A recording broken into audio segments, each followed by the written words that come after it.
we continue with the second talk this morning. This is by Rudradip Biswas, who's talking on some sufficient algebraic conditions from representation theory for the compactness of the sphere spectrum. Thank you. I hope all of you can hear me. It's great to be here. It's great to give an in-person talk, finally. So I'm going to start from here.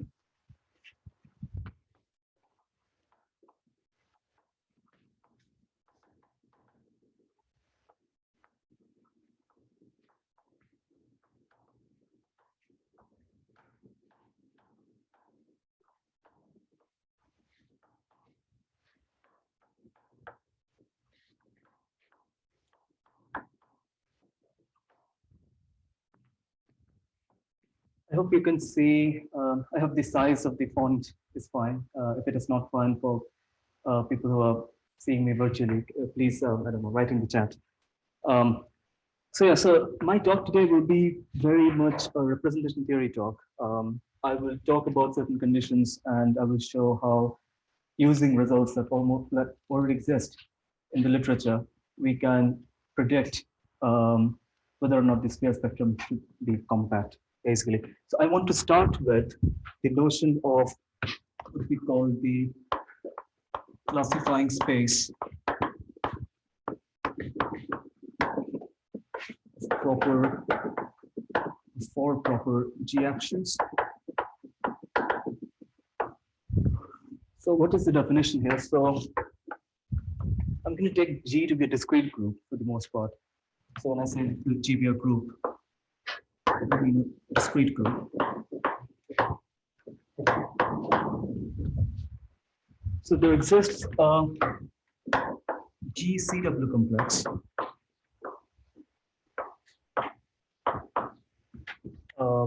let's say X, such that all the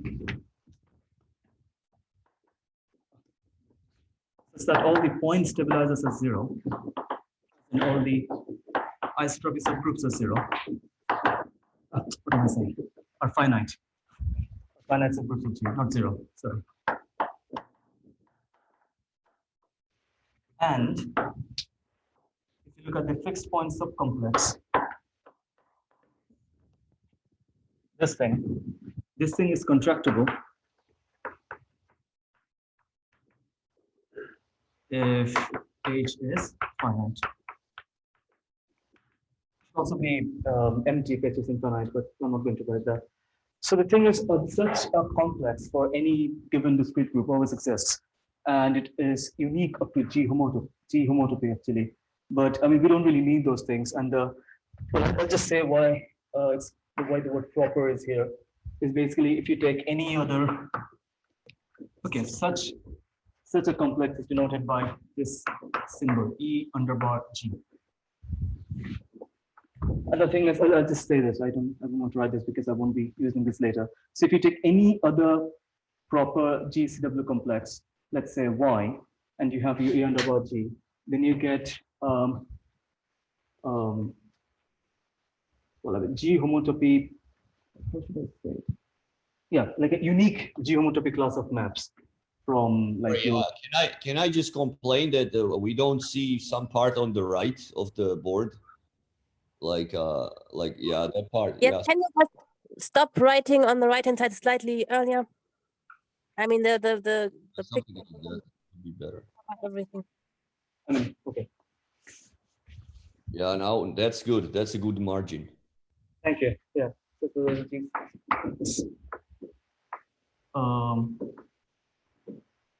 Well, on which G acts with finite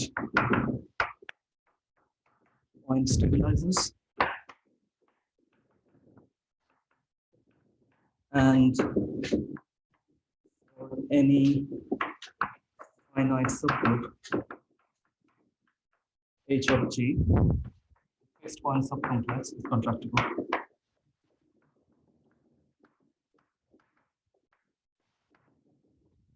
As you can see, this is a very geometric definition, and for a while now, there's been a lot of research into seeing whether one can come up with a very algebraic, whether one can come up with a very algebraic condition that can imply this. And so therein comes a very interesting conjecture. And once I mention it, I will talk about my contribution to it. And once I've done that, I will talk about how these things are related to the question of whether or not the sphere spectrum can be compact. So, as I just said, this is something geometric. And I'm now going to this other board. And I think, okay, not sure about this. Or maybe not go beyond here. Can I? Okay. Yeah. All right. You can check where they are. Right. Okay. Yeah. Oh, yes. Yeah. So there's a famous conjecture. Well, it's partly by Olympia Tilleley, and a part of it is by Peter Croppola, and I have actually extended it. So I'm just calling it conjecture. That is Tilleley, Croppola, also me. It goes like this. So I will just write down some conditions, and the conjecture is all these statements are equivalent. And number one, I will define these things shortly.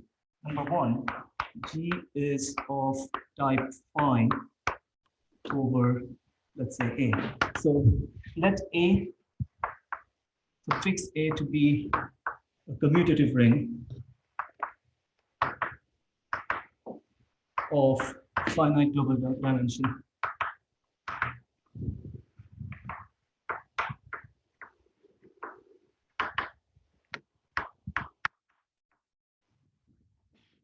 Number one, these of type phi over A. I'll shortly define what type phi means. Number two, the Gorenstein cohomological dimension of G over A is finite. Some of you might know what the definition is for the Gorenstein cohomological dimension of a group, but I will also define it shortly. Then number three, it says splee. This ring, AG, this group ring is finite. So splee means supremum over the projective dimension. Splee is an abbreviation actually. Supremum over the projective dimension. I mean, it's originally it was called length for this abbreviation, but dimension of, so if it's splee of some ring R, is supremum over the projective dimension of R modules. Then number four, there is SILP. So SILP and splee, these invariants were introduced by Gedrich and Grunberg in the 80s. Thomas Gedrich and Carl Grunberg.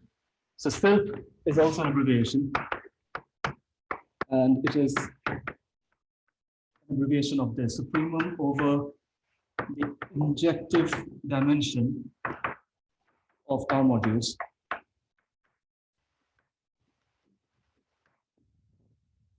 Right. Actually, look, the list one. Can I go beyond this line? Is it asking? Yes. Ah, okay. Sure. Yes. Right. Number five is that the finitistic dimension. This is sort of fairly well-known phrase in representation theory, at least. Should be fine. So finitistic dimension means so finitistic dimension of a ring R again like this. Supremum over the projective dimension of those R modules which have finite projective dimension.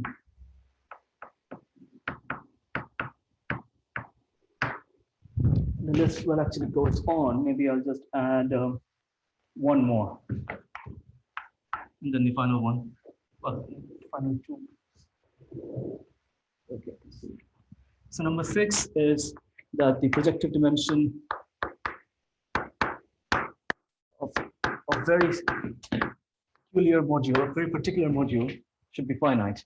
And this module, BGA, it is, well, just defined as the module of the module structure is, well, maybe obvious to some, not so obvious to many. Module of G to A functions that are only allowed to take finitely many values.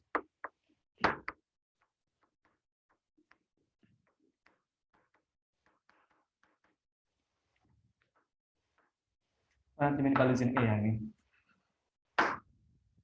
And finally, for 7, we need A to be Z. If A is Z, we can add 7. And now comes in our E underbar G guy from earlier. And finally, we said there exists a finite dimensional model for E underbar G. So what it means here is that, so as you can see here, when I define E underbar G, I said it is a GCW complex. So when I say there exists a finite dimensional model for E underbar G, I basically mean that there exists a finite dimensional GCW complex that can sort of do the job. And number 8, again, for this, I need A to be Z, as I mentioned here. For number 8, I'll just say G is in H1F. I haven't defined H1F yet. It comes from a hierarchy of groups called Kroppola's hierarchy, named after Peter Kroppola. And I will define this shortly. So this is a conjecture, and Olympia Taleli, I can't quite remember how much of this was proposed by her. So I was able to prove that all these are equivalent for a large class of groups.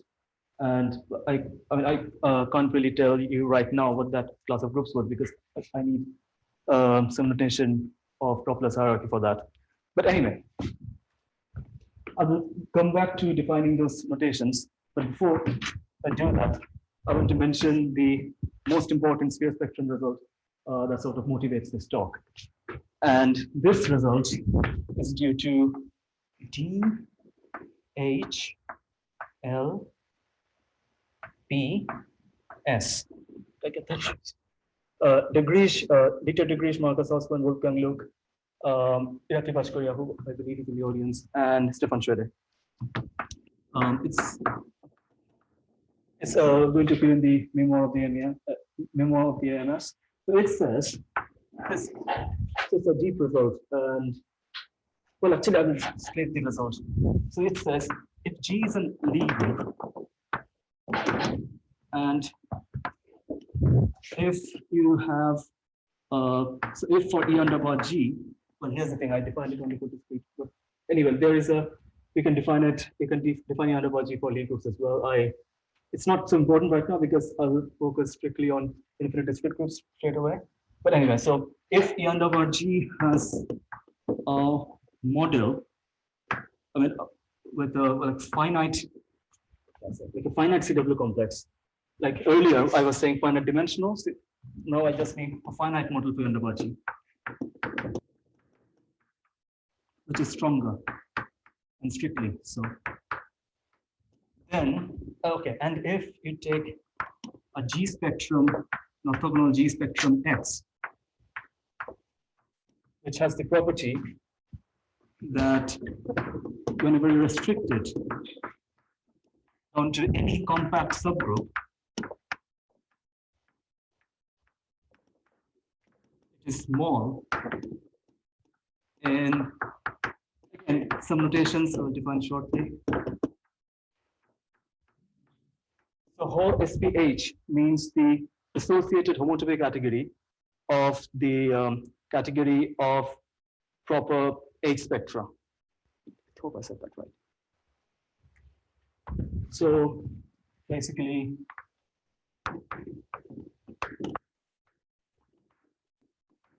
so G spectrum is it's an orthogonal spectrum equipped with a G action. I'm not like oversimplifying.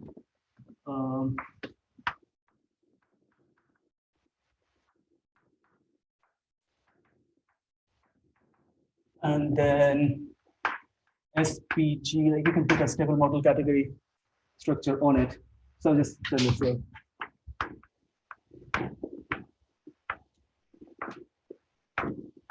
On this G spectrum. And rho SPG is the associated homotopy category.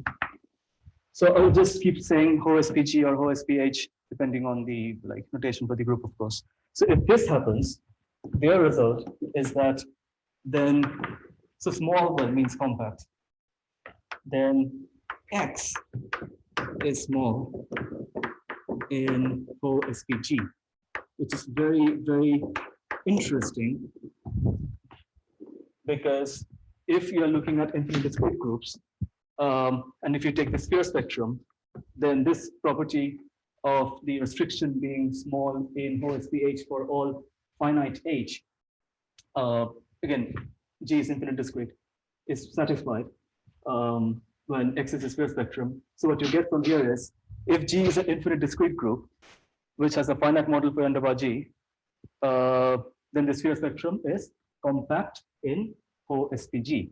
Now the thing is, when I first looked at it, I thought of this conjecture, because in this kind of representation theory, people really value finding algebraic conditions that can force the existence of a finite dimensional model for n bar G. Here, of course, you need finite model. And the thing is, it is shown in the HLPS. You can't replace finite by finite dimensional in this result. There's a very interesting example, but I'll see if I have the time later to say it. So that was very interesting. So I was interested in seeing if any of these conditions with an extra finiteness condition can imply something like that. And well, now let me properly define the invariance that I didn't define here earlier. And then I will go back to some other results on sphere spectra and how we can connect everything. All right. So I can do this.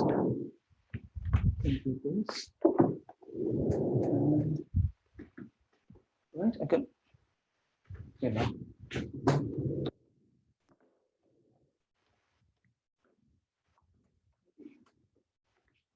Here is fine, right? I think so. Yeah. All right, so I now need to define GCD with cohomological dimension and Kropothor's hierarchy, basically. So to define Gorenstein cohomological dimension, I first need to define Gorenstein projective modules.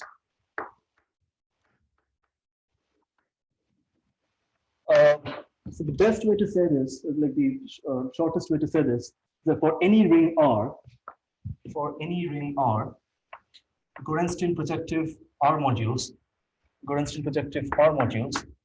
are exactly those modules that occur as kernels in doubly infinite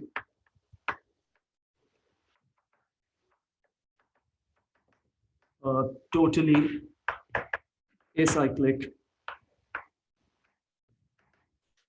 complex of R projectives. They basically occur as kernels in complete resolutions. I'm trying to not use the term complete resolutions here. So double infinite is clear. So basically, and totally acyclic means if you have, say, an acyclic complex P star, then Hom R P star comma Q is acyclic for any projective Q. That means totally acyclic. Right. So this is Gorenstein projective. And if you now do resolutions with it, and basically do cohomological algebra with Gorenstein projectives the way it is usually done with projectives, you get the Gorenstein cohomological dimension when you do it with the trivial module. So what I mean is, if you take any R module M, the Gorenstein projective dimension of M as an R module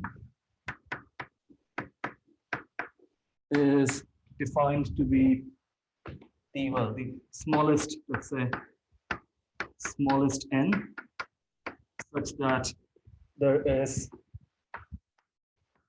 a short exact sequence like this. Sorry, a short exact sequence. So there's an exact sequence like this, where G0, G1 up to Gn, they're all Gorenstein projective. And so if R is a group ring, So let's say in place of R, you have AG. Then the coordinate projective dimension as an AG module of A is defined to be the coordinate cohomological dimension of G over A. And that's what's going on there. And the importance, well, let me just tell you shortly how these things are important. So if Grotzian cohomological dimension of a group is finite, and if A is of finite global dimension, it can be proved that the group admits complete resolutions over A. Well, again, when I say the group admits, I mean the trivial module admits complete resolutions over A. But if A is complete, if A is of finite global dimension, then the trivial module admitting complete resolutions is equivalent to all modules admitting complete resolutions. And it goes the other way around as well. So if G admits complete resolutions, the GCD of it should be finite. And actually, for any commutative ring R, we have this. So GCD of any group over any commutative ring cannot exceed the GCD of that same group over the ring of integers. This is some like random interesting side results that come with these invariants. And same with Pli. If Pli of a ring is finite, it can be proved that the ring must have complete resolutions. Sorry, it proves that all modules has complete resolutions. All modules of the ring have complete resolutions. And if self is finite, it can prove that all modules over that ring have complete injective resolutions. Again, these things are not important. I'm just trying to motivate why these invariants were like thought of in the first place. So this is coincident cohomological dimension. I still haven't defined type phi and Coppola's hierarchy. Let me try to do that here. Type phi is a very interesting definition, and the definition follows a theme that is omnipresent in like this kind of mathematics. So G is said to be of type phi over A if the following happens, if and only if the following happens. If for every AG module M, projective dimension of M as an AG module is finite, if and only if projective dimension of M as an let's say H module is finite for all finite subgroups H of G. So this thing of checking a behavior down at the level of all finite subgroups and then just being able to say that that behavior should also happen at the level of the ambient group is very interesting. And you can see that a similar sort of thing was happening over here in this like very important DHLPS result. So type phi is this. Examples of groups that are of type phi. I'll give examples of groups that are of type phi and also groups that are not of type phi. So you can take groups like, well, I mean, groups with finite virtual cohomological dimension, for example. That's a H class. Groups with finite VCD. So again, virtual cohomological dimension. A group has finite virtual cohomological dimension if and only if it has finite cohomological dimension over a finite index subgroup. And of course, I mean, the definition is well defined. So yeah, so with finite VCD over whatever ring we're dealing with. And groups that are not of type phi. So type phi groups admit complete resolutions. So to find a group that is not of type phi, you can just choose a group that does not admit complete resolutions. So you can like say, take a free abelian group of infinite rank.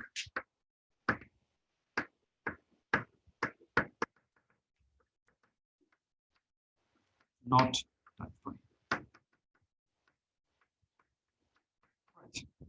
Right. Now I'm just going to define Coppola's hierarchy, and we'll be back into. We'll like talk about the spectrum again.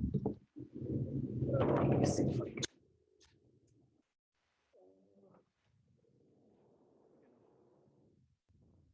Maybe. Oh yeah, sorry. Yes.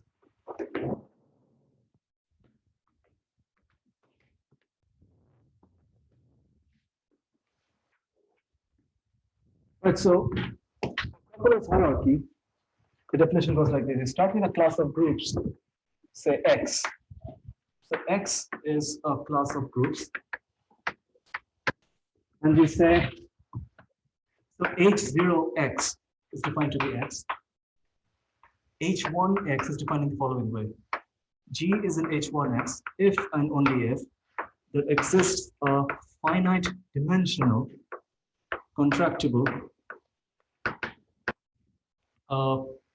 GCW complex on which, sorry, not, I've already defined zero, so inductively let's do it for any successor ordinal alpha. So, yeah, so G is in H alpha X if and only if there exists a finite dimensional contractible GCW complex on which G acts with stabilizers in H alpha minus 1X.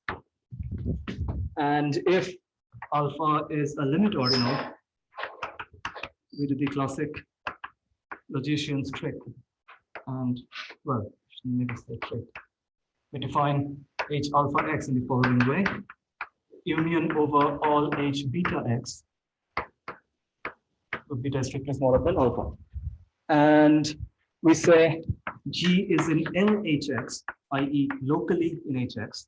So locally in any class, basically. Local in any class. If and only if all of G's finitely generated subgroups are in X. So now coming back to this conjecture for a moment, what I proved was 1 to 6 here is equivalent for groups in. So the paper was sent out in 2020, but it came out only this year. So I proved that 1 to 6, the equivalences are working perfectly fine if G is in LHF phi A. So F phi A is the class of all type phi groups over A. And I've already told you what LX means. So LHF phi A means L groups that are locally in HF phi A. And one small thing I'll just add here before I go to the spectrum, that LHF, when F is the class of finite groups, class of all finite groups, this class is a huge class, LHF, and there are very few groups that are known to exist outside of it.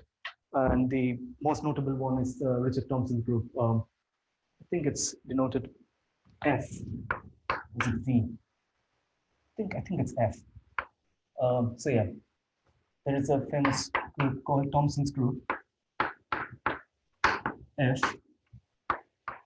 and that is not in LHF. Right, so now we come back to this result of the compactness of the square spectrum. So I was interested, as I was saying earlier, to see if any of these things could imply the compactness of the square spectrum in OSPG. But then again, I saw that replacing finite by finite dimensional was not going to work. So something else was going to be needed. And herein comes the second result. And I will then tell you how these results can be used to sort of like utilize the second result and still get a compactness sort of conclusion.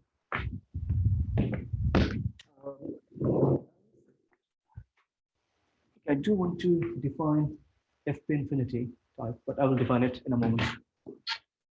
I need to do it now.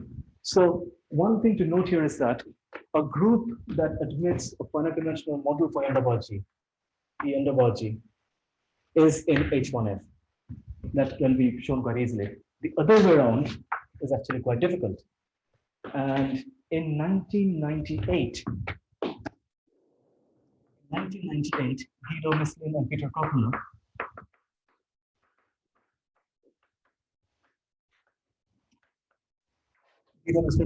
showed that if a group is in HF, and it is of type Fp infinity. So what does Fp infinity mean?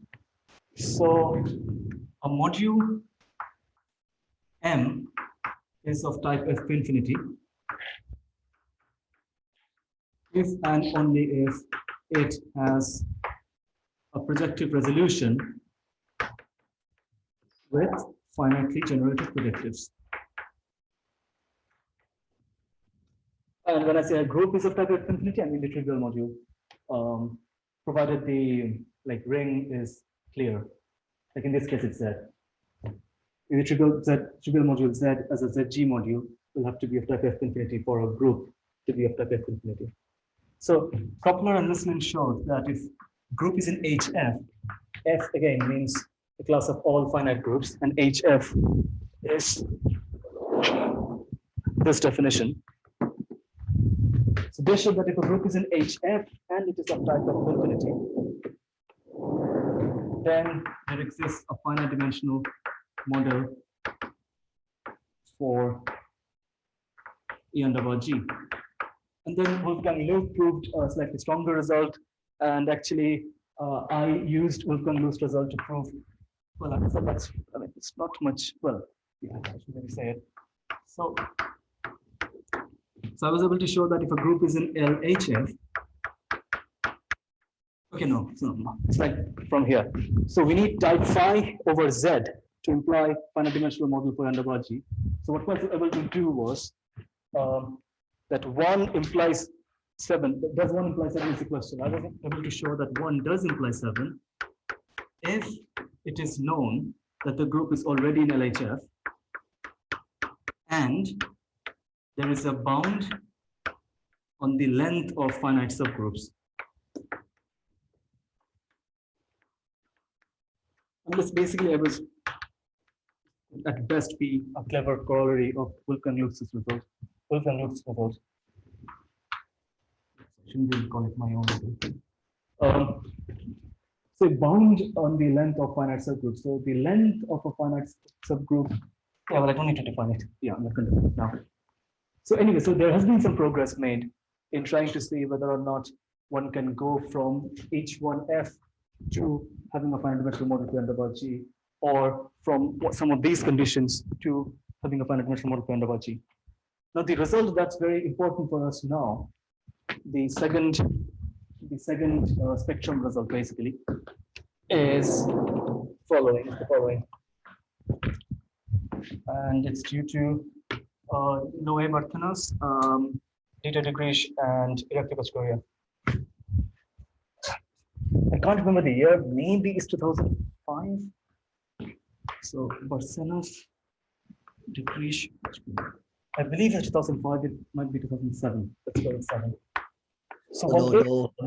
I mean, we are not that old, you know. 2006, 2015, you know. 2015. Yeah, 2015. Yeah. Oh, I'm sorry. Yeah. I mean, at that time, I was still an undergrad, you know. Right, I just had it in my head that it's old, so I just thought, yeah, I'm sorry. So yeah, this is Journal of Topology paper, 2015. So they prove that if G is countable, and since I've already introduced Koppler's hierarchy, I will show you how countable can be an asset rather than a hindrance in some cases. So they prove that if G is countable, so what I'm quoting right now is a part of the result, not the whole result. The following are equivalent. G is countable. So again, we are taking G to be an infinite discrete group. So number one, the sphere spectrum. People write S0, but I'm not writing S0. Sphere spectrum is compact in whole SPG. And, okay, now comes the second part. And the following things. The Mackey cohomological dimension is finite. In addition to, I haven't defined Mackey cohomological dimension yet. And I don't think I need to define it because people were talking about Mackey compass yesterday. And, but yeah, well, Mackey cohomological dimension is quite standard. So the Mackey cohomological dimension is finite. In addition to that, there exist only finitely many conjugacy classes of finite subgroups of G.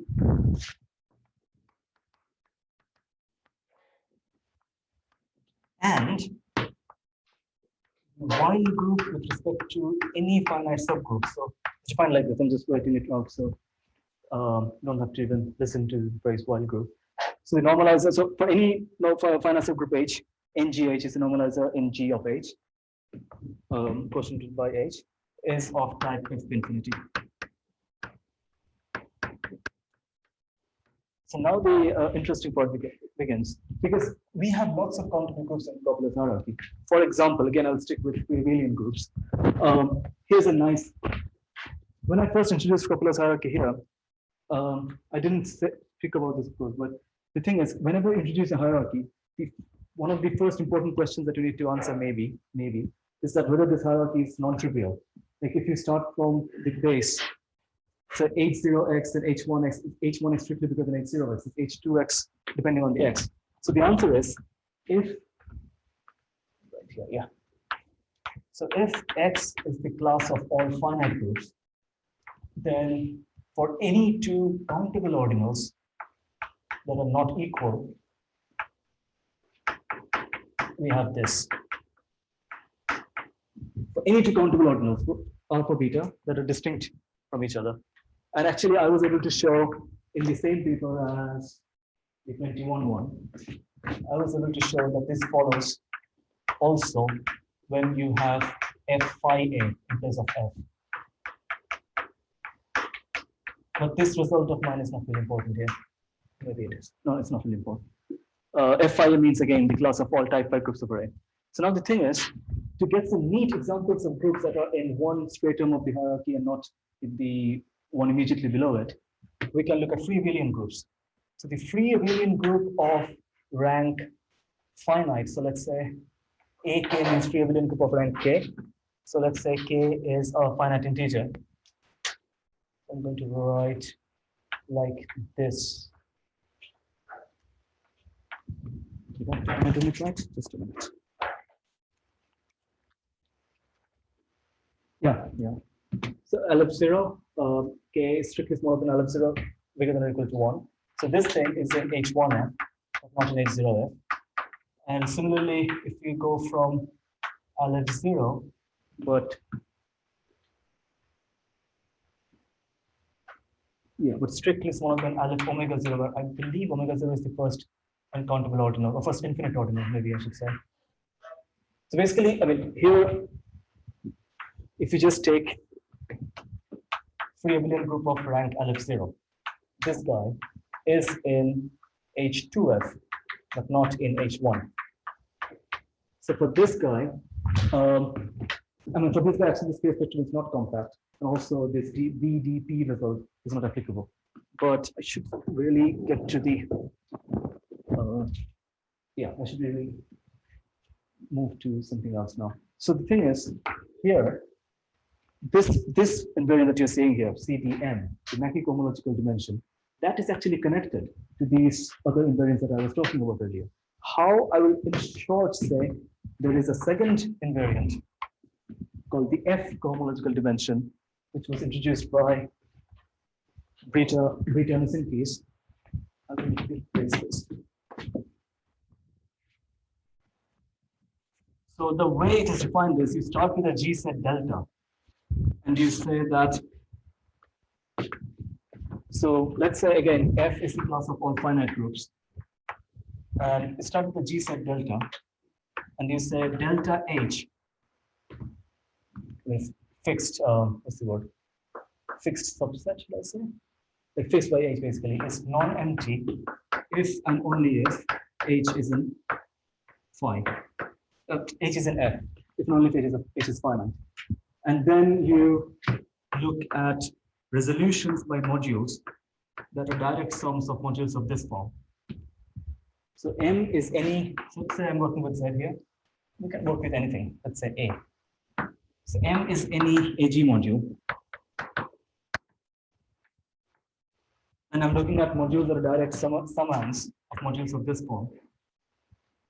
And then the smallest n such that smallest n such that the trivial module has an n-length resolution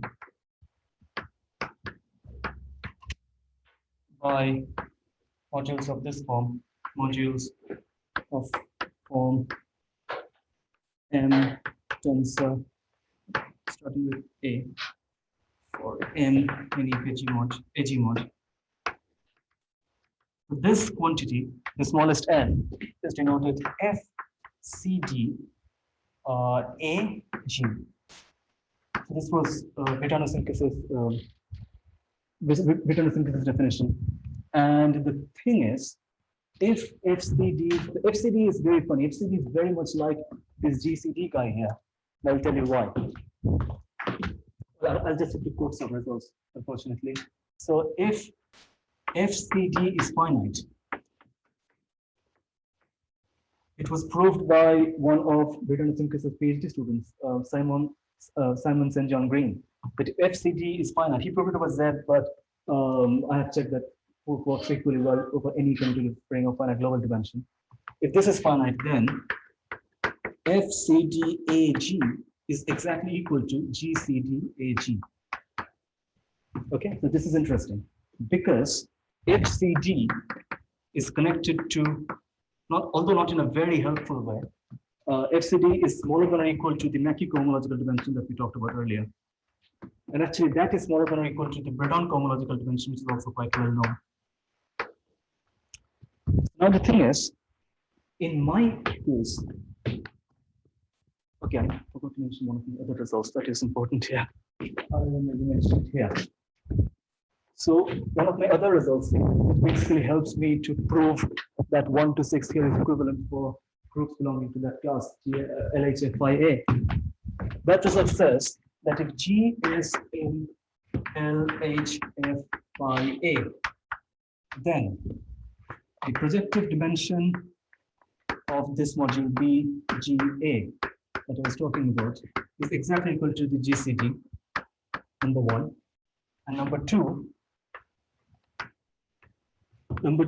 self AG is equal to splee AG is equal to fin-dim AG, fin-dim, again, fin-disk dimension. And there are 3 more invariants. There's too many invariants in this area. One of them is very easy to define, and it is actually the equivalent.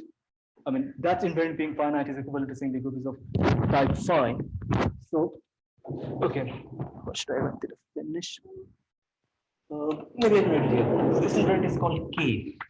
So KAG is supremum over the projective dimension of those AG modules N, which restrict to a module of finite projective dimension over all finite subgroups.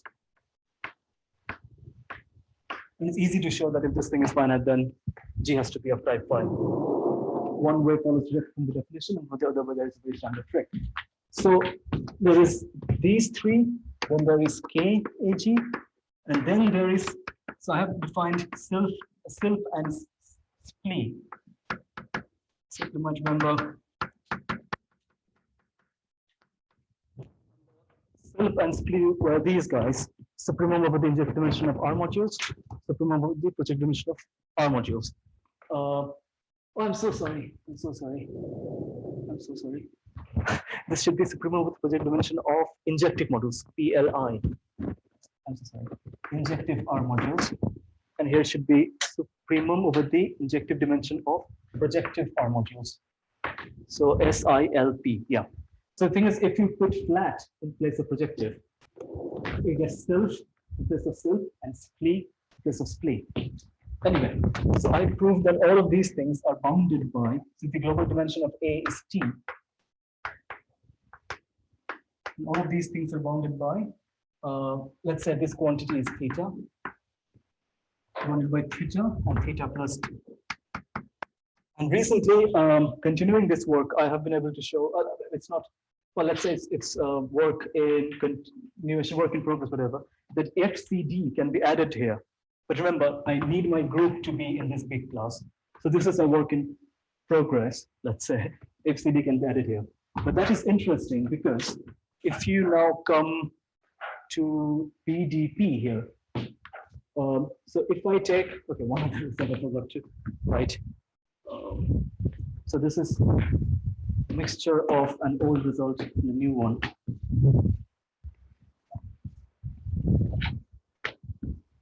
So this has to do with the matter of how many conjugacy clauses are there or finite groups.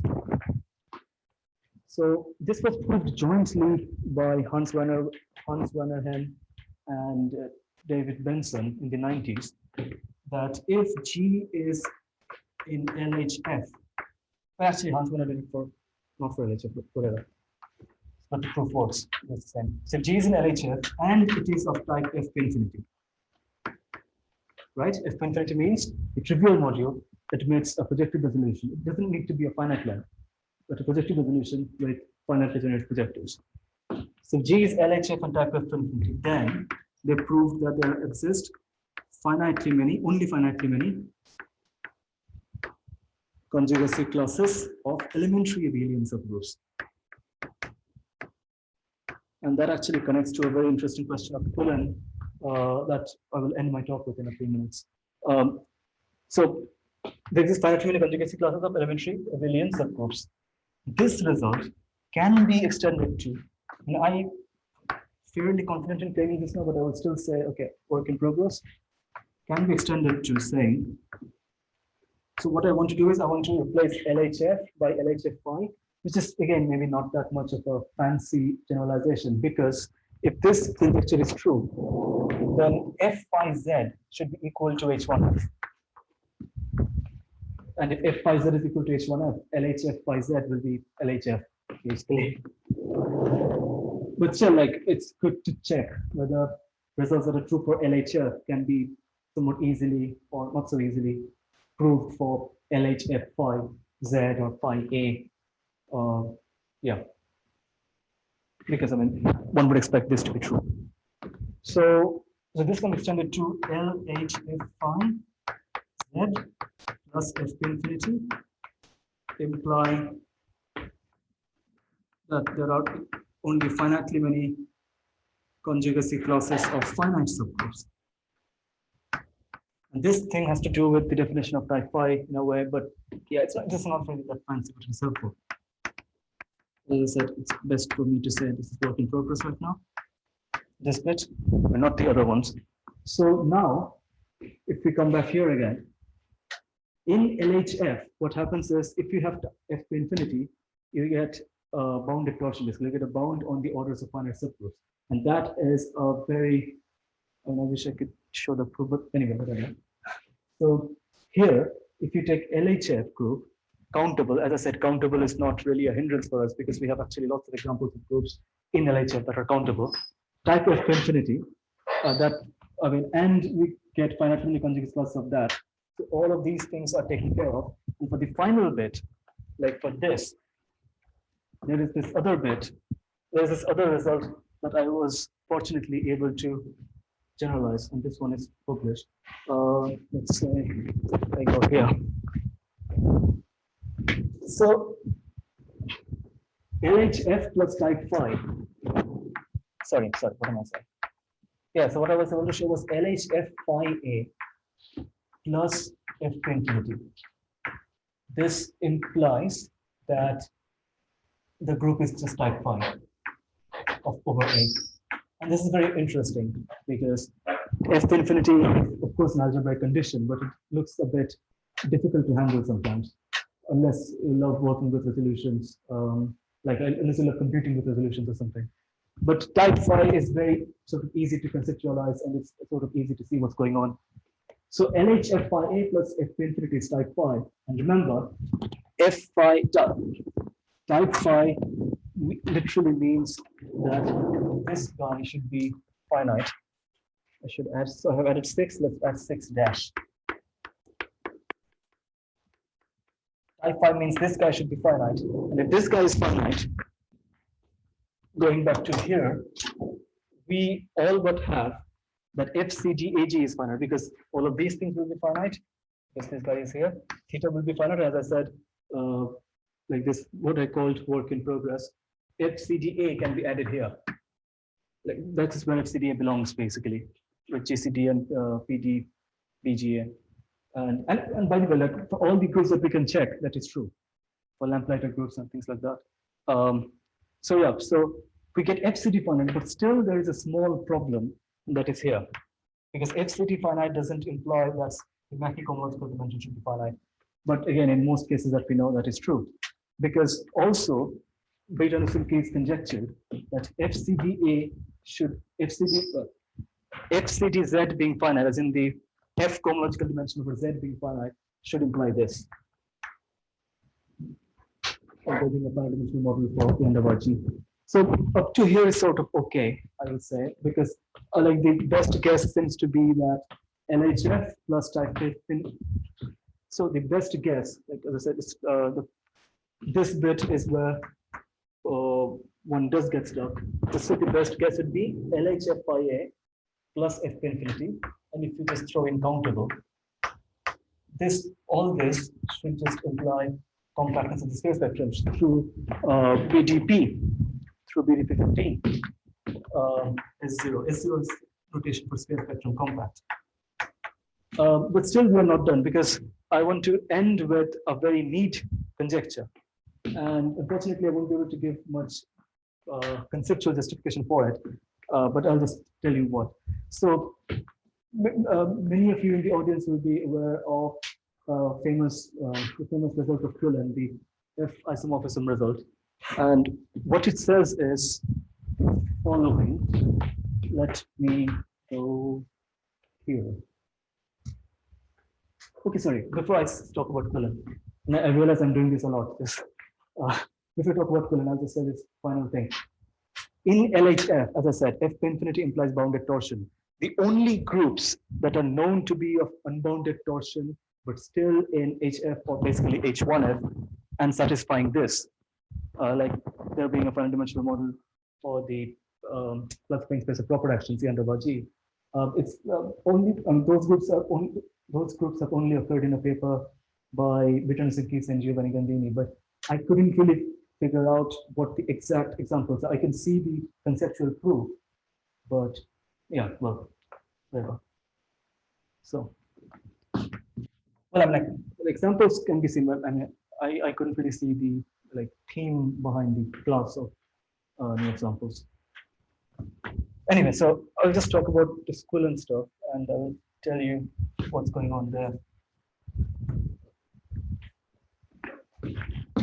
So Cullen has this very famous result, and actually deserves more space than whatever I'm giving it. So let's go here.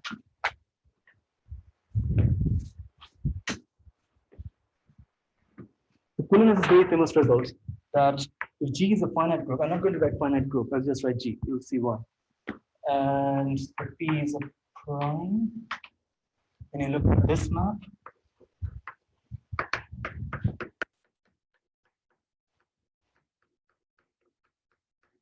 BG is a classifying space, not a proper action, just classifying space. Restrict down to this line, BEFP, limit, of course. We run over APG. So in APG, the objects are elementary abelian subgroups, and the morphisms are group homomorphisms that can be induced by conjugation of like conjugation of some G element. So this thing, Cullen proved that if X is in the kernel of QG, then X is nilpotent. And for any, I hope I get this, for any Y in here, the target, any Y here, there exists an N such that Y to the P to the N is in the image of QG. And if QG satisfies these two conditions, it is called an F isomorphism. Now, this thing is also true for compact Lie groups groups with finite mod p virtual cohomological dimension, and Carlos here with Nito Kichlu, and they have done a variation of this for Cat-Moody groups, and also I think you also call them K1X, like calculus notations. And also Hans Werner Hein has done a lot of work in this area. The interesting thing is, if you take H1F group, and this is from a paper of Hans Werner Hein that is almost basically hidden. So if you take H1F plus F to infinity, again, F to infinity coming as a plus, we have it first. Now I'm in H1, and actually Hans Werner's definition of H1F is slightly different from the actual definition, because remember in the actual definition, the group was acting on a finite dimensional contractible complex, which stabilizes in like finite, stabilizes finite. But in Hans Werner's definition, they act on finite dimensional mod p acyclic complexes. So anyway, so if this is happening, then he shows that this guy is finitely generated as an algebra, which is very important if you're trying to do like a stratification business, as I'm doing in a separate project. And also, he shows that if you have H1F plus a bound on the order of finite subgroups, a bounded torsion, if you have this, he shows that then H1F plus bounded torsion, he shows implies that the group must be a Quillen group. Now the thing is, as I said earlier, F to infinity implies bounded torsion, but I'm not sure. And well, I mean, sorry. This H1F, as I said earlier, is a different definition, but even with this definition, it works. So if this actually implies, F to infinity implies bounded torsion if you're in H1F. Actually, if you're in HF, it's fine. So yeah, so the conjecture that I would like to end with is that if you take a Quillen group that is, well, I mean, basically, I want to take G to be a Quillen group. Just erase a chunk of this stuff. I want G to be a Quillen group with finitely generated mod p algebra, with the mod p cohomology finitely generated basically. So G Quillen group plus finitely generated with mod p cohomology finitely generated. If this happens, then S0 should be compact. This would be my conjecture. And the reason I'm sort of going after like this condition is because if you want to, well, basically if you want to do like stratification business, and in particular, I'm thinking of one result that that is different to the topic of this talk, of course, and it has to do with the stable function category. And of course, Jesper talked about it, Richard talked about it. So this is stable category of infinite groups, and those were defined by Nadia Matza and Peter Simons, who was my PhD supervisor in a paper a few years back. And so H1F is type phi all the time, and they do their construction of the stable category for type phi groups. And for those stable categories, there's an interesting question to see whether the Balmer spectrum is Noetherian. And for that, and some other related questions, you need like the mod p cohomology to be finitely generated, for example, and you need something like a Quillen stratification or a Quillen lifting. I think in your paper as well, you call it a Quillen lifting, or maybe it's new, anyway, whatever. So yeah, Quillen, well, something like this result, and this failing finite generated algebra. These two things are important, and yeah, so I believe if you can do all that stratification business, then like all the finiteness conditions that you were requiring, that were requiring to guarantee the compactness of the spare spectrum, sort of coincidentally come with you. And so and also you come to something that is slightly weaker. So I think this should be probably true, but maybe I'm still missing something like countable. Yeah, maybe I'm still missing something like countable. Yeah, but okay, just before I end, I'll just repoint everyone towards the like star result here. That was the motivation behind like me even thinking on this. That was, of course, this DHLBS result from. It says 2020, but I was told about it in 2018. So whatever. Yeah. Thank you everyone for your attention. Thank you very much.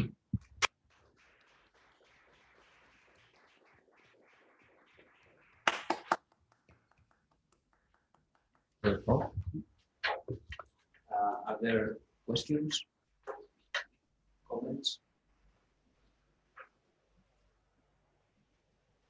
From maybe the remote audience? Natalia? I have a couple of questions, but I don't know if you can hear me from here. Yeah. Yeah, is that fine? So just the first question is, so you have these conditions in this Kropolas conjecture, and you are proving some of them being equivalent. And so what I was wondering is and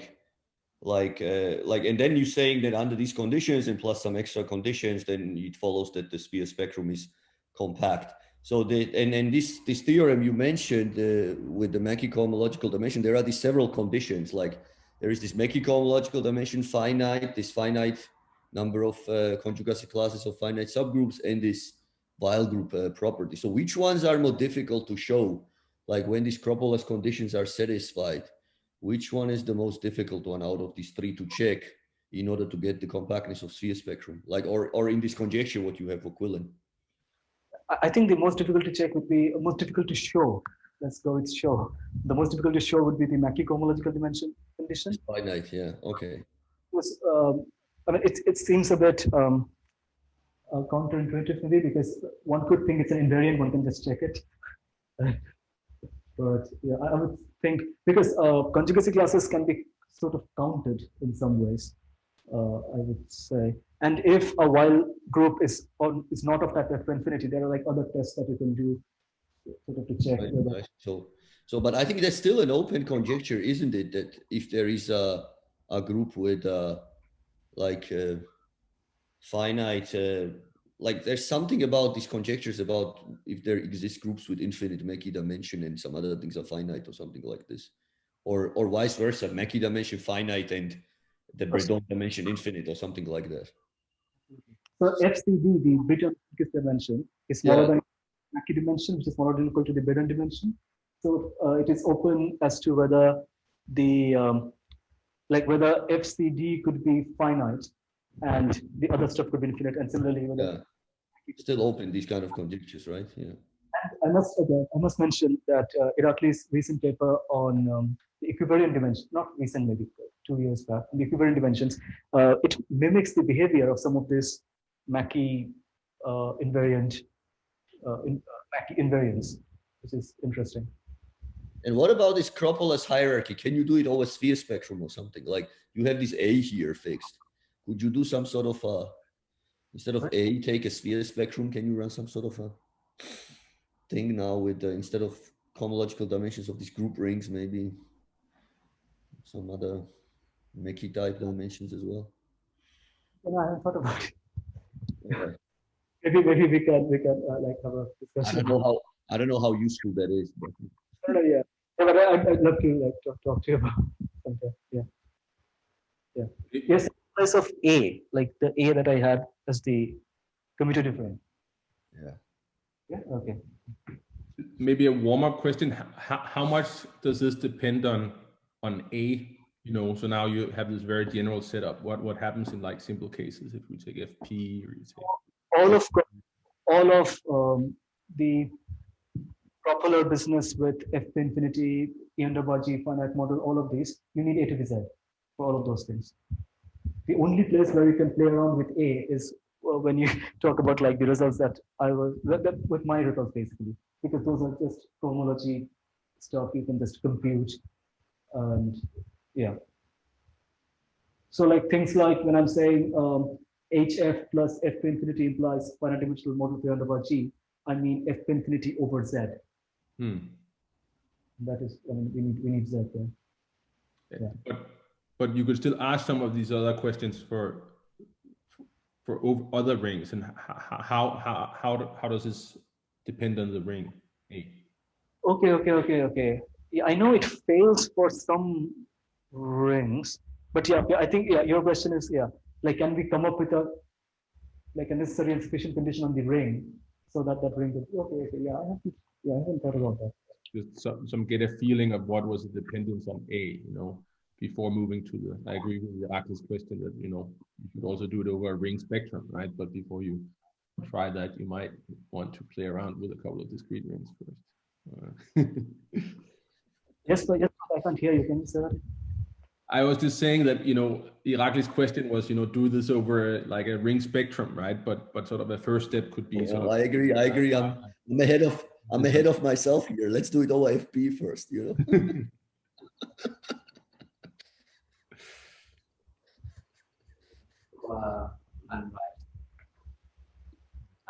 No. Let's see.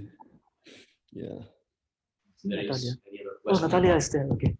I think it's gonna get tricky if you do have, say, P group and then like infinite P group and then do it OFP. Then I think it's gonna be worse than modular representation theory or something. So yeah, tricky stuff. If there is no other questions or comments, we can again.